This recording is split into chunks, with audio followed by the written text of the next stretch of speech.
السلام علیکم۔ آج ہم لوگ پڑھیں گے اعمال رمضان میں سے۔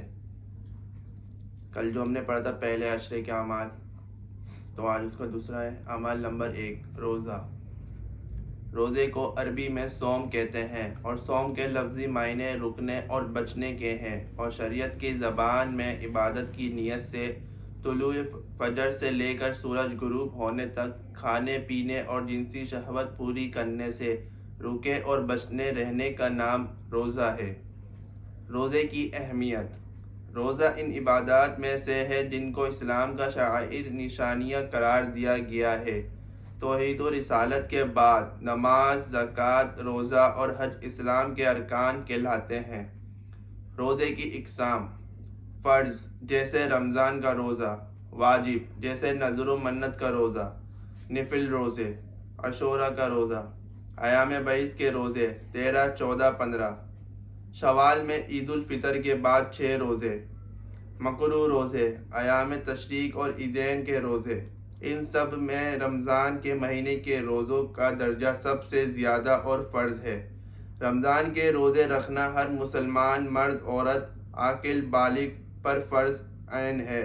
جس کی فرضیت کا انکار کرنے والا کافر اور بغیر شرعی عذر کے چھوڑنے والا سخت گنہگار اور فاسق ہے۔ فضائل روزہ: ابو ہریرہ رضی اللہ عنہ روایت کرتے ہیں کہ رسول صلی اللہ علیہ وسلم نے فرمایا کہ اللہ تعالی فرماتے ہیں، ابن آدم کے ہر نیک عمل کا اجر 10 گنا سے لے کر 700 گنا تک بڑھا دیا جاتا ہے۔ پھر اللہ تعالی فرماتے ہیں، سوائے روزے کے بے شک وہ میرے لیے ہی ہے اور میں خود اس کی جزا دوں گا۔ انا اجزی بھی، میں خود اس کی جزا دوں گا۔ انا اجزا بھی، میں اس کا ہو جاؤں گا یا میں اس کا بن جاؤں گا۔ ان اعراب کی معمولی سے تبدیلی سے ہمیں پتہ چلا کہ روزہ باقی فرائض کی طرح صرف اور صرف اللہ رب العزت ہی کے لیے ہے، اور جتنا یہ روزہ بنا کر سنوا کر خوب اخلاص کے ساتھ اللہ عز و جل کو پیش کیا جائے گا، اس کے معیار و اخلاص کے مطابق اللہ پاک خود اس کا اجر عطا فرمائیں گے۔ یا اجر کیا دینا، اللہ رب العزت فرمائیں گے کہ میں خود اس کا بن جاؤں گا کہ اس نے اپنا کھانا پینا، اپنی ہر خواہش کو میرے لیے چھوڑ دیا تھا۔ اب سوچیں صرف کہ ہمارے ان روزوں کے بدلے قیامت کے دن اللہ پاک خود ہمارے ہو جائے تو کیا کوئی فکر ہمیں دامن گیر ہوگی۔ ترجمہ: آگے حدیث میں ہے کہ اللہ پاک فرماتے ہیں کہ روزے دار کے لیے 2 فرحتیں ہیں، ایک تو افطار کے وقت اور دوسری اس سے رب کی ملاقات کے وقت۔ البتہ روزے دار کے منہ کی بو اللہ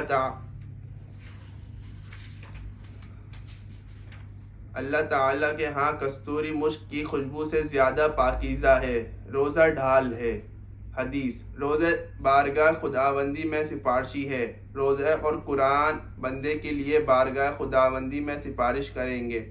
روزہ کہے گا کہ اے رب، میں نے اس بندے کو دین میں کھانے پینے اور دوسری خواہشوں سے روک دیا تھا، لہذا اس کے بارے میں میری سفارش قبول فرما لیجیے۔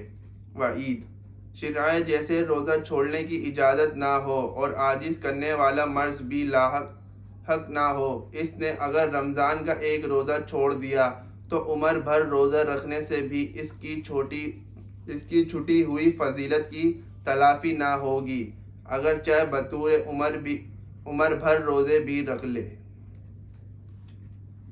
تو یہ تھی آج کی ہماری اعمال رمضان میں سے جو کچھ پڑھا گیا سنا گیا۔ اللہ پاک ہمیں ایسے اس پہ عمل کرنے والا بنائے اور اس کو زیادہ سے زیادہ دوسروں تک پہنچانے والا بنائے، اور یہ باتیں آپ بھی سیکھیں اور دوسروں کو بھی سکھائیں اور اس پہ خود بھی عمل کرنے والے بن جائیں، اور حضور صلی اللہ علیہ وسلم کی مبارک محنت، مبارک طریقے اور مبارک عمل ہماری زندگیوں میں شامل ہو سکے اور اس پہ ہم عمل کرنے والے بن جائیں۔ تو بس آج کے لیے اتنا ہی تھا۔ ملتے ہیں آپ سے نیکسٹ ویڈیو میں، تب تک کے لیے اجازت دیجیے۔ اللہ حافظ۔